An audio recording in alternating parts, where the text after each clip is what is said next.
Welcome back to another episode. Last episode, we started talking about couples and money and um, just talked about some of those dynamics. And I thought that I would continue with part two of that. So, um, when you begin to talk about money with your partner, it's it's really good to remember that 90% or so of all financial decisions are made emotionally. I mean, you hear that over and over again in the introduction of this podcast. So we can get hung up very, very quickly when it becomes a discussion on money uh, to a degree. The facts go out the window. Because we can become triggered, especially when we're talking to our partner about the money. So that's why we like to say that money problems are not about the money. Um, and yet we try to argue over the money and over facts, and we get into these arguments where the facts just don't matter anymore, right?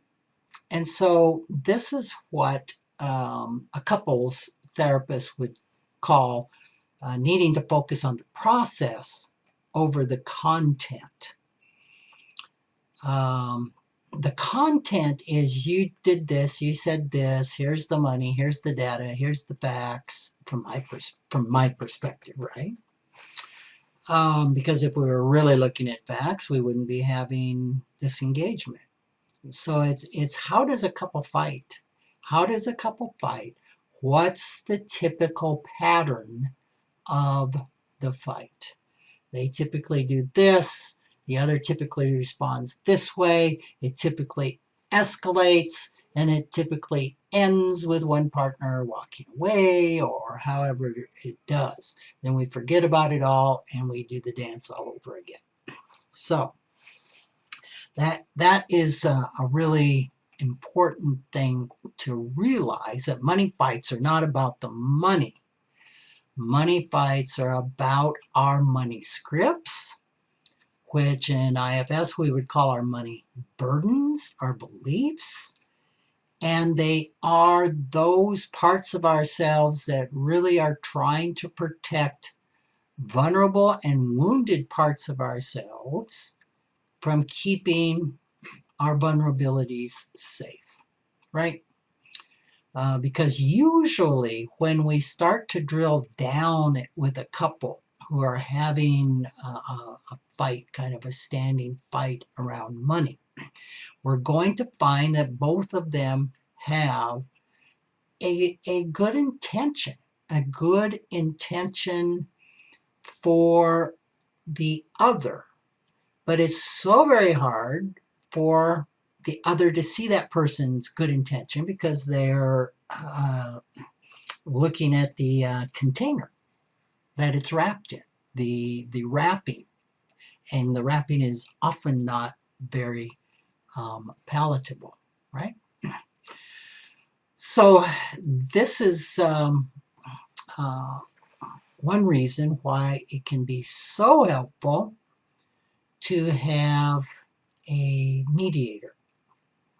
It can be so helpful, whether that mediator is a very skilled financial planner or a very skilled financial therapist, or a therapist that has done their transference work around money and can really help a couple start to sort this out. Because you don't necessarily need a financial therapist to sort out every issue there is around money when it's not about the content. It's about the process, right?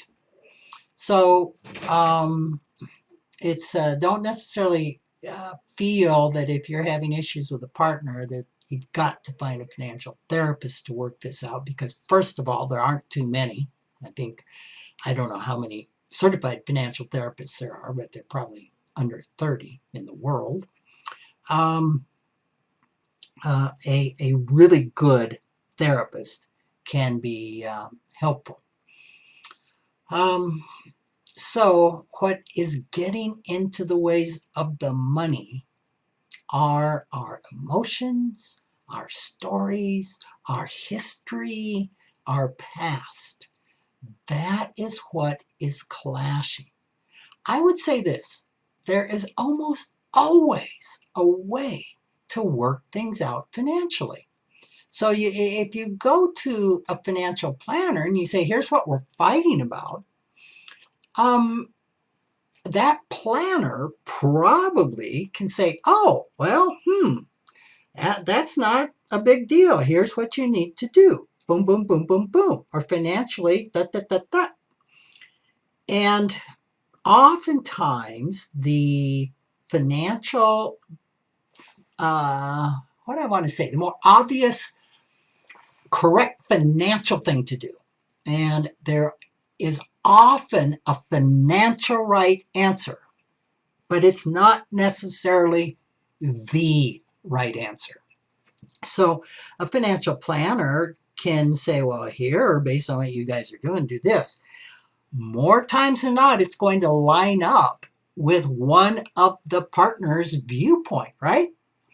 And then it becomes a big club to use on the other partner that is seeing something a little different and has something to be heard about and a very important contribution to this disagreement. So this is why these talks have to be entered into very knowledgeably and with a lot of respect, so they can work their way through this, so they can really see the vulnerabilities of each other, so they can get to a place of feeling safe enough to really listen, to really hear what the other partner is trying to accomplish. And again, they're usually trying to accomplish the same thing, which can be very surprising. But they have different ways of getting there. So it's kind of like in working on your own money issues, we've talked about polarizations where you have one part that wants to save and another part that wants to spend, right? And they both have a good intention. They're both trying to do something really good for your system. And it's the same way when we have partners, where you have one partner trying to spend and one partner trying to save. And it can be, I want to say pretty simple, that the partner wanting to save is all focused on the future and not wanting the couple to become destitute. So they have a part that is focusing on that, and the spending one is focused on, let's live today, let's enjoy each other, let's enjoy life. Life is uncertain. And wanting connection, right? And so both parts are honorable, both parts are respectable, both parts have good intention. But it's, I shouldn't say but, and it's getting to a place of being able to hear each other around that and then coming up with a plan, a course of action that can take everybody's concerns into being or into consideration, and maybe even working with some of those parts. I mean, for example, you can have a partner who's scared to death about the future and doesn't want to spend anything right now. And let's say they're worth $10 million. Well, you'd say, I think you're going to be okay. So there could be some work that needs to be done around the fear that partner has. Where did that fear come up from? Well, what's the story behind that, where they are so afraid that they may not be able to receive the facts that 10 million is enough? So obviously it always gets a little complicated. So I really recommend that a couple have periodic money discussions. It would be great not to have to wait until there is a crisis. And usually we wait until there's a crisis, right? Or we sweep things under the rug. This will get better. This will go away. I don't want to have conflict. We ignore it. And I like to contrast this type of relationship to Sesame Street. Remember Sesame Street? And there was the Cookie Monster. And the Cookie Monster, if I remember right, lived in a garbage can and would often try to get out.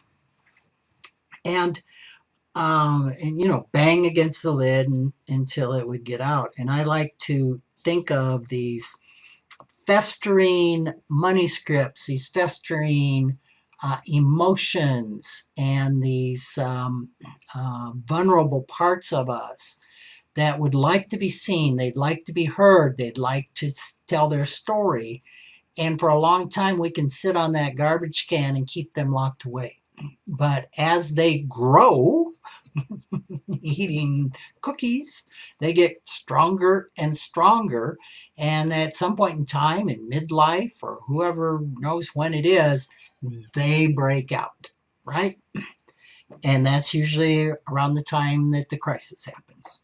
So if we can address those early on, that is great. My wife and I, when we first got married, we would have discussions, meet with a therapist to do checkups on a quarterly basis. You know, more often can be fine, but and we also used to meet with our financial planner on a quarterly basis. So maybe that's too often, maybe that's not often enough, but if you have appointments scheduled, and I'm focusing now on financial, to have financial discussions on a regular basis, this really helps because sometimes there's no crisis happening, right? And other times you can start hearing things that are kind of surprising. Or you can start addressing these thoughts and feelings before they get to a really, really big place. Or there's just been a lot of wounding and a lot of hurt swept under the carpet, and they get to the place that a person is really triggered. So I think it's a great idea to set these meetings. I think that they're best if they're mediated, if there's a third party that can kind of keep things on track. They don't have to be. You know, maybe if you do money pretty well with your partner, there's not any obvious issues going on, you both feel pretty clean, you feel that you're on the same page, setting up a time to talk about money and what's going on can make perfect sense without mediation, without a third party. And it just, you know, it goes a long way to have a set time to meet about money, because typically a date night isn't a great time to necessarily get into the estate plan and talk about your stuckness over who do we choose as a guardian for our kids. And one wants their brother, and the other one wants a good friend, and well, the other just, you know, you can't find that agreement. Maybe it's not a big passionate argument over it, but it's not a great thing for date night. And again, this screaming and meowing you hear in the distance is this litter of kittens. My wife raises Balinese, and we don't have a big enough house for all of the litters that are currently in the house. So I am contending with that for the moment. So a maintenance meeting, a maintenance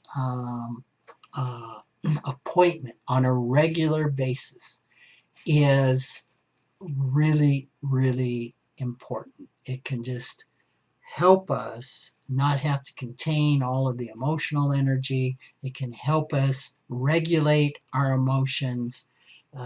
It can really add a lot of value, and especially if there's a lot of emotions involved. This again, good to have a third party there, because keeping everything bottled up can be totally exhausting. And for any of you that have ever done therapy or done your own emotional work, you know how exhausted you can be after taking a look at locked away emotions, or getting in contact with those emotions. It can be as or more exhausting than doing a lot of physical labor. So the payoff of having this type of meeting is just huge, is particularly valuable. And I think, again, that's one reason why having or doing financial planning is so valuable, because there is a time and a place for a couple to talk about money. And I remember when my wife and I contracted with a financial planner. And I don't know if I've talked about this before, but my wife would talk about things that I wouldn't hear on date night that were new to me, and vice versa. She'd hear me say things like, gee, I didn't know that you felt that way.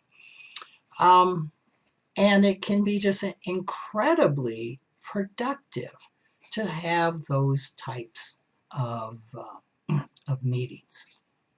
So in those meetings, of course, there's a lot of things to talk about. I recently had a question of people that say we're getting married and setting up times like this, and what are some real important things to address with especially younger couples. What can they talk about? Well, one of the biggest things you can talk about, especially with a new relationship, is debt. I think it's the number one surprise of new couples, is that they will fall in love and they will get engaged and they will get married, and they'll never really talk about their feelings about money. And they'll never talk a lot about the specifics necessarily of their money. Some couples will get married and have no clue what the net worth is of the other person. Lots of money scripts around this. Well, if I asked my partner what they're worth, that will seem like maybe I'm money hungry, or I'm going to judge and evaluate them on their net worth, and it's none of my business. And we can take these same feelings into debt, right? Well, I'm not going to disclose my debt, or I'm certainly not going to voluntarily disclose my debt, because I feel so much shame about it. And I don't know what the percentage is of people. It's pretty common to get married and discover that your partner has a huge amount of credit card debt. They may have thought this is no big deal. You know, I've always had $50,000 or $100,000 of credit card debt, or whatever that number is. The number is irrelevant. So finding out about each other's financial situation is really important. You're going into a business relationship. Oh, parts just got up over that, right? Rick, how cold that is. No, it's true. When you get married, this is a business relationship that has been formed, a legal relationship that has been formed, where you become responsible in many situations for your partner's debts, where you've got to agree on money decisions. If you want to buy a house, there's got to be agreement, because typically they're going to put together what both of you make. They're going to want you both to sign the mortgage. So it is really important to address the money part. And yet there's parts of us that will say the money part is so unromantic. It feels so crass, right? Well, how did those parts come to believe that? How did those parts come to believe that money isn't important, or that money doesn't belong in a romantic relationship? Because the romance is going to turn to reality, right, after the marriage at some point in time. So it's really important to start talking about these things. If you're going to buy a house, if you don't own a house,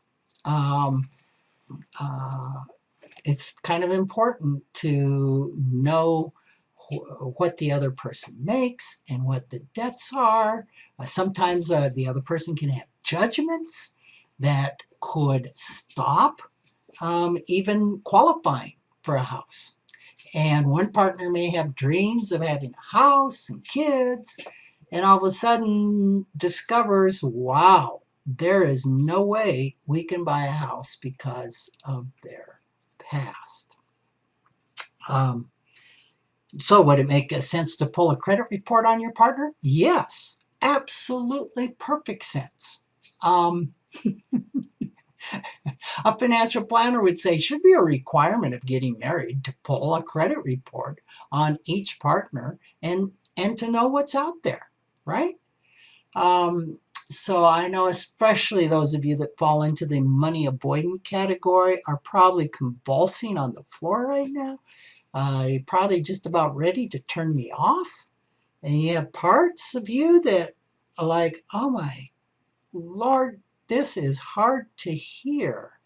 And then those of you that are money vigilant are probably applauding and jumping up and down. And yes, yes, this makes sense. So I guess my point is that there is due diligence. There's money talks that are needed before marriage.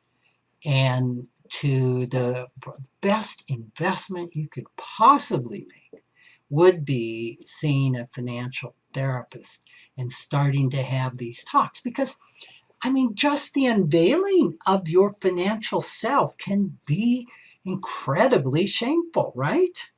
If there was no shame around it, you both would have these money talks, you'd show each other your net worth statement, and, that could be that. But typically it's kind of like maybe disclosing to a partner that you've had an affair or something. That's not an easy conversation. IFIO and Intimacy from the Inside Out, which is a form of IFS therapy for couples, will call those courageous conversations.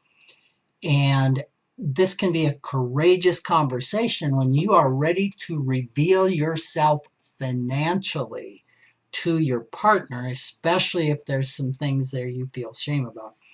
And you can feel shame about judgments and debt and things like that. You can also feel shame about having a lot of money and not wanting to reveal that to a partner. The person could feel that if I reveal that, they're not going to see me for who I am anymore. They're going to see me for what I have. So there are tons of issues here to look at, especially, I'd say especially once you're engaged, to see. And if there's debt, who's going to pay off that debt? This can cause a lot of issues if a person discovers debt after they're married and then they start helping that partner pay off the debt, there can be a lot of resentment come up, a lot of issues around that if it's not dealt with cleanly. So obviously, I'm a pretty big fan of preventive financial counseling. And I just would like to submit to you that the worst time to go see a financial therapist or a financial planner is when you're in crisis. And I want to let you know that is the normal time that people go. So if you're in financial crisis, please don't take shame from that to feel shame, well, we should have done this earlier. I can't tell you how many people that have been financial planning clients have felt great shame of why didn't we do this 10 years ago? Or we talked about coming to see you 10 years ago and we didn't. We only have today, and we can only make changes in today. We cannot do anything about the past. So it's better to say, well, let's go now. But if you can avoid staying out of the financial emergency room and do regular checkups with just like you would your doctor with your financial planner or financial therapist, this can be save so much heartache. All right. Well, I hope there's a nugget in this for you. If you have questions, please email me at rick@rickkaler.com, and I'd be happy to, if I have some answers, engage with you or tell you maybe where you can go to find an answer. So take care, and I look forward to being with you next week.